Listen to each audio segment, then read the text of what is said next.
श्री राम समर्थ। जनवरी 17। नाम और अन्य साधन।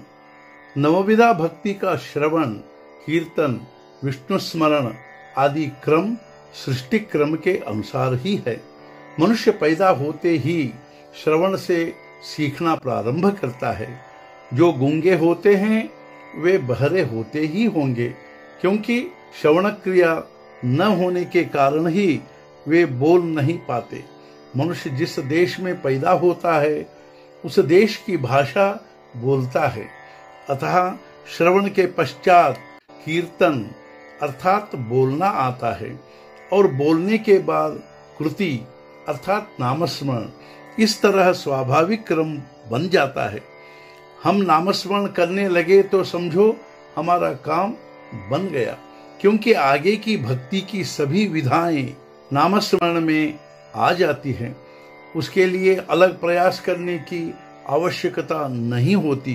किसी एक आदमी को किसी दूसरे आदमी से जो 9 मील दूरी पर रहने वाला था मिलने के लिए जाना था, इसलिए वह घर से चल पड़ा। लेकिन 3 मील चलने पर जिससे मिलना था वह आदमी अनायास मिला, इसलिए उसे आगे जाने की आवश्यकता ही नहीं पड़ी। ऐसी स्थिति में जैसे वह आगे जाने की झंझट में नहीं पड़ता, वैसे ही तीसरी अर्थात नामस्मरण भक्ति करने पर आगे की 6 प्रकार की भक्ति का फल अनायास ही मिल जाता है। भगवत स्मरण में सर्वस्व है, यह गिरह में बांध रखो।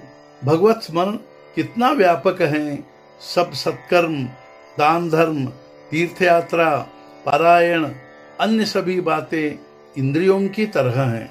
और यदि हम इन सभी बातों को इंद्रिया मान लो तो मानो नामस्मरण प्राण है। सभी इंद्रियां हैं और प्राण नहीं है तो इंद्रिया व्यर्थ है। अतः नामस्मरण को प्राण समझकर तुम गृहस्थी में सुखी रहो।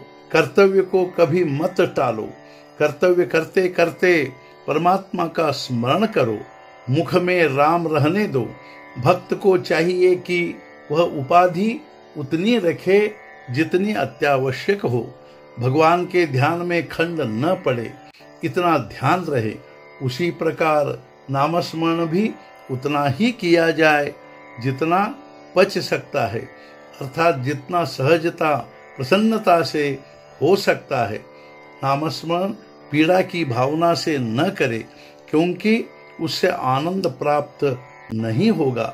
नामस्मरण प्रेम से करना जरूरी है, अतः वह बहुत आनंद से रुचि से करना चाहिए।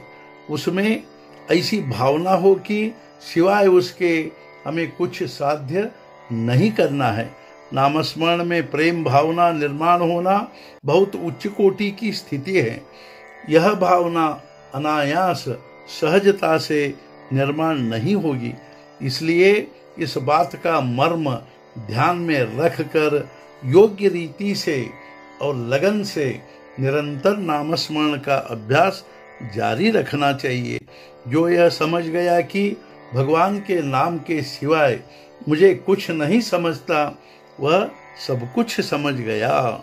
आज का मुख्य विचार, यदि नामस्मरण की बुद्धि हुई तो समझो काम बन गया।